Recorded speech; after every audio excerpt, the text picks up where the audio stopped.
The sky is one of the only things that can be observed no matter where you are in the world. From the earliest of humanity's discoveries to the extensive understanding we have of it today, the sky is and always will be incredible. The sky itself and the phenomena that litter it. Understanding how these things work will not make them any less fascinating. In fact, it will even provide further amazement. So follow me as I look at the most interesting anomalies from the sky.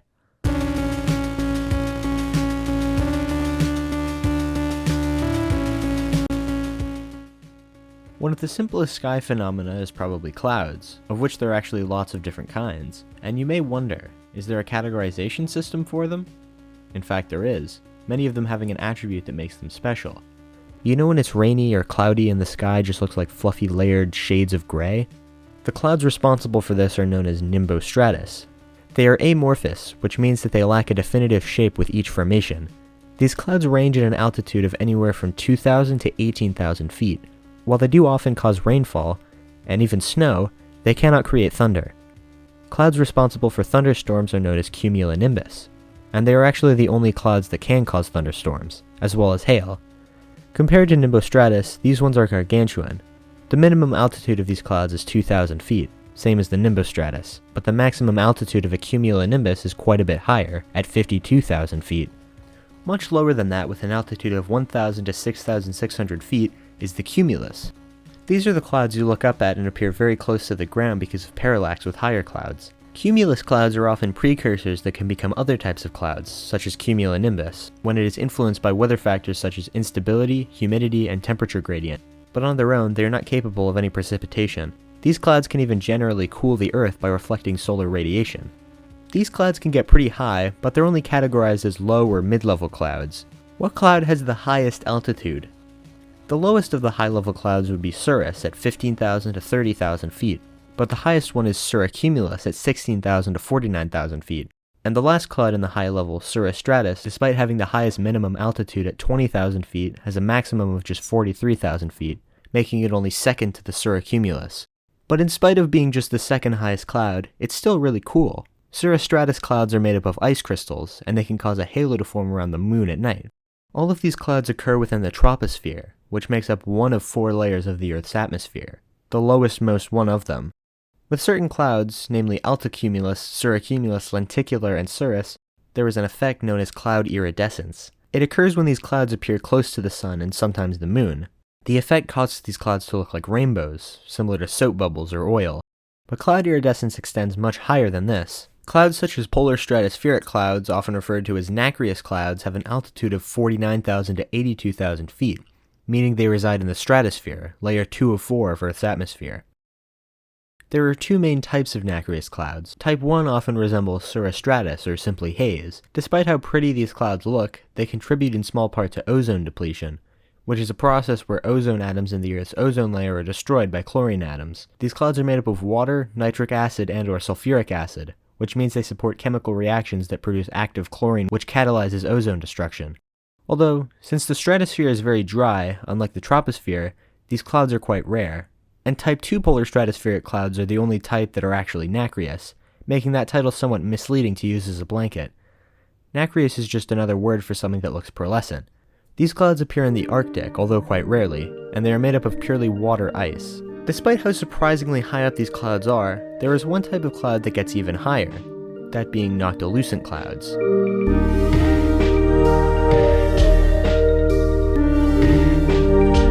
These ones reside at an altitude of a whopping 249,000 to 279,000 feet, more than twice that of the nacreous clouds, meaning these ones actually occur in the mesosphere, layer 3 of 4 of the Earth's atmosphere. Noctilucent clouds, which are also made up of purely water ice crystals, can only be seen during astronomical twilight, when the sun is between 18 degrees and 12 degrees below the horizon. There had been no confirmed observation of these clouds before the year 1885, although it is possible they had been observed by Thomas Romney Robinson, who made a series of very interesting observations between 1849 and 1852, and an entry of his in May 1850 may describe Noctilucent clouds.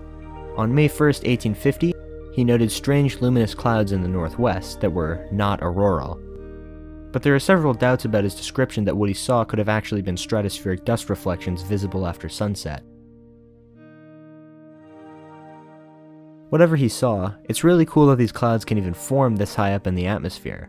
Did you know clouds even have classification symbols? Although nacreous and noctilucent clouds are classified as other, and therefore they do not have their own symbols. Let's move back down to cumulonimbus. Like I said, these clouds are the only ones that can cause lightning, which occurs when static electricity discharges through the atmosphere between two electrically charged regions.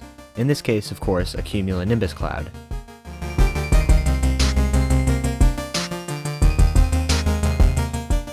The bolt of electricity caused by this releases a near instantaneous 1 gigajoule of energy. Because of this, thunder is incredibly loud, and you know this because of how loud thunder is even when you can't see the bolt. Lightning typically stays within 165 to 180 decibels, but at times it can exceed even 200 decibels. Another condition of the power of lightning is its danger. While 90% of people who get struck by lightning do survive, it can cause nerve damage, temporary paralysis, ruptured arteries in the brain, and it can even cause serious damage to the cardiovascular system.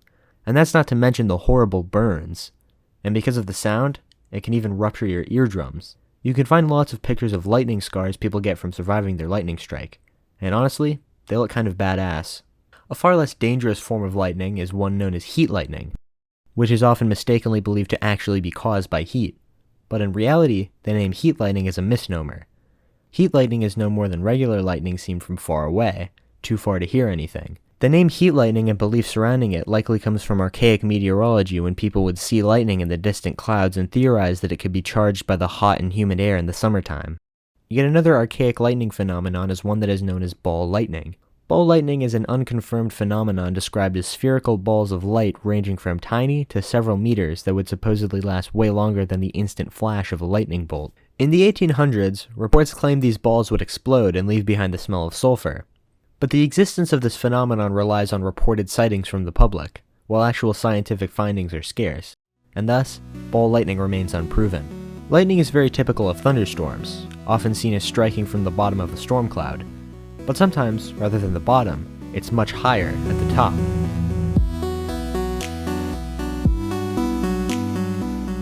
When lightning discharges through the upper region of a storm cloud, something that is known as a blue jet can occur. Blue jets are blue bolts of lightning that arc upwards out of the top of storm clouds, and because of this, they are not easy to spot from the ground.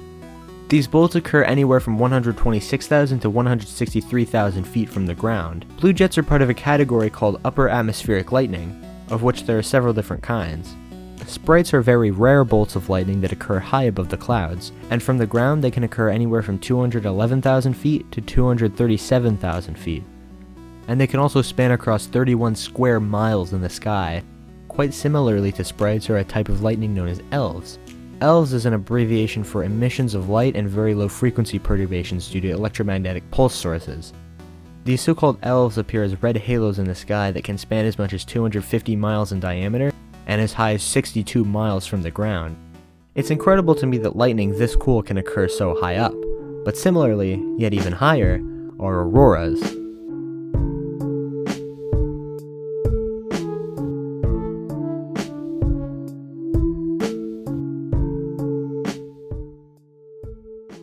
Auroras are light displays in the sky that appear in Earth's polar regions in the event of a disturbance upon the Earth's magnetosphere caused by solar wind. A disturbance like this alters the trajectories of charged particles in the magnetospheric plasma. This causes these particles to travel into the upper atmosphere through a process called electron precipitation. The resulting ionization of these particles causes them to emit light. This light is most commonly green, but collision with oxygen in these particles can cause the aurora to appear red or pink at its edge. Similarly, particles colliding with nitrogen can cause the aurora to appear blue. The majority of auroras appear in what is called the auroral zone, and an auroral oval is a live region where an aurora is currently happening. In the north, this effect is known as aurora borealis, the term aurora being coined by Galileo in 1619 from the Roman goddess of the dawn. The southern counterpart is called aurora australis, and features of both auroras are nearly identical.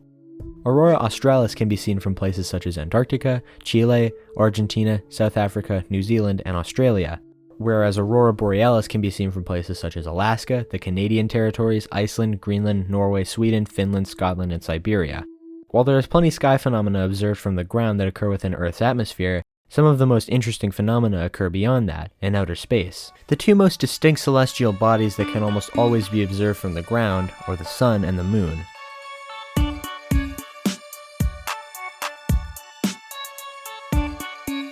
Typically you don't want to observe the sun with your bare eyes, but the moon is different. The moon in and of itself is astounding. The fact that we can just look up in the sky and see that thing, and you can pretty distinctly make out the patches of craters on its surface. I've always found myself fascinated by, and I'll say this again, the mere fact that we can just see that thing up in the sky. I'll find myself looking up at the moon and thinking, alright, time to go back inside. But I just can't. I have to keep pondering the presence of the moon for minutes on end. But the sun is a different beast entirely. You can't even see the sun, it's locked behind a pane wall. But that's something that adds to the magic. Even looking straight ahead of yourself during a bright midday, the sun is almost blinding, and your body reflexively squints your eyes to minimize the light coming into them. And the sun and the moon can sometimes work together, the sun being so bright that even during the nighttime, the moon reflects light from the sun toward Earth, resulting in moonlight. But I think the most beautiful and astounding way the sun and the moon work together is in the form of eclipses. There are two types of eclipses, solar and lunar eclipses. A solar eclipse happens when the moon's orbit aligns in such a way that it moves in between the sun and the Earth. Generally, a total solar eclipse only occurs about once every 18 months. For a total solar eclipse to recur in the same location for a second time, it will take about 360 to 410 years. Solar eclipses look incredible. I have never seen a total one in person, but even in photos they look very cool. Although, to view a solar eclipse you need eye protection in the form of eclipse glasses, which have lenses made of black polymer, a material that blocks out nearly all visible light, and, importantly, ultraviolet light, the main and pretty much the only reason it is so dangerous to look at the sun. Like I said, I have not seen a total solar eclipse in person before, but I have seen a partial one. I got to see what it looked like through solar eclipse glasses, and it was fascinating. Almost equally as fascinating as solar eclipses, however, are lunar eclipses. Lunar eclipses happen when the moon falls behind the Earth and the sun in a line, causing the Earth to be in between the moon and the sun, rather than the other way around. The shadow of the Earth combining with the light of the sun casts a blood-orange light onto the moon, often referred to as a blood moon. Unlike solar eclipses, I have seen a total lunar eclipse before. It almost looked as if the moon had been filled with some kind of red liquid, like the full belly of a mosquito. Needless to say, it was really cool. Now, I'm not an eclipse enthusiast by any means, but there are groups of people who could be referred to that way, and they're called eclipse chasers, or umbraphiles. These are people who travel around the world to the best spots to view eclipses. Some of the most notable umbraphiles are Glenn Schneider, Jay Pasishoff, and John Beatty. Collectively, they've each seen 35 solar eclipses. Jay Pasishoff has described the feeling of watching a solar eclipse like going to the 7th game of the World Series with the score tied in the 9th inning. Eclipses are clearly very important to this group, and I can see why. I personally would like to see a total solar eclipse eventually, and that's very doable. But in my opinion, the rarity is not part of the allure, because they simply aren't all that rare. Of course, the traveling required does add to the difficulty, but you can plan in advance, with many chances to miss and it would be just fine. Something that you certainly won't get a chance to miss, on the other hand, are comets.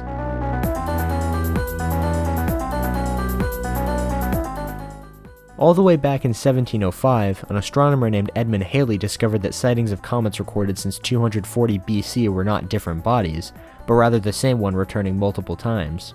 The comet is known today as Halley's Comet, and it's the only comet that can technically be seen more than once in a human lifetime.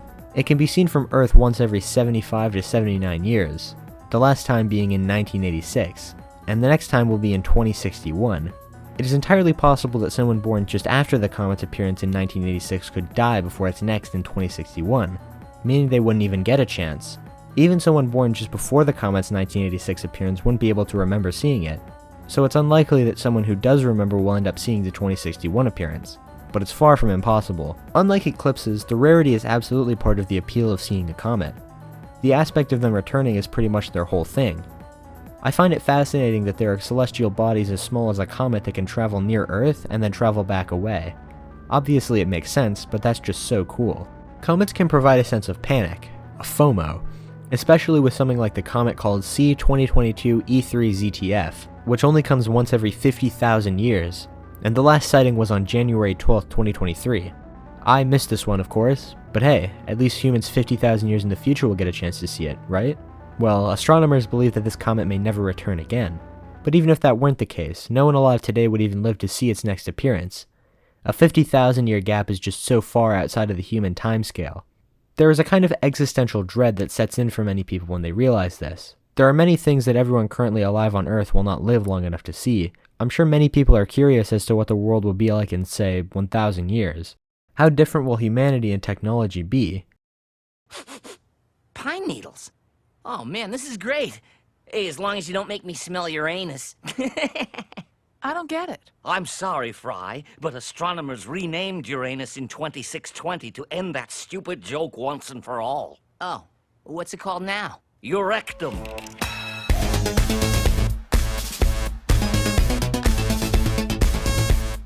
Futurama is a show about a guy from the year 1999 accidentally cryo-freezing himself for 1,000 years.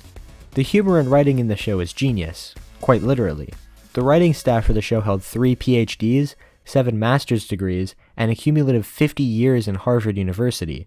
One of the writers, Patrick Verone, said, "We were easily the most overeducated cartoon writers in history, so all the nerd humor in the show would presumably be pretty much entirely accurate. And a show like this allows us to have fun playing around with the idea of the far future. Like the episode where the gang has to go to the moon, and Fry talks about how back in his time the moon was a point of interest, fascination, and wonder, but now nobody likes the moon, because it's just another boring, smaller, barren Earth. Many scenes in the show like this feel like they could actually happen in the real-world future, which almost satisfies that inherent curiosity toward it. Perhaps if we got to actually live to see the future, we'd be able to see the same comet dozens of times. Perhaps eclipses would just be day and night. We wouldn't be able to appreciate astounding phenomena like that. And I think that makes having a short lifespan pretty special.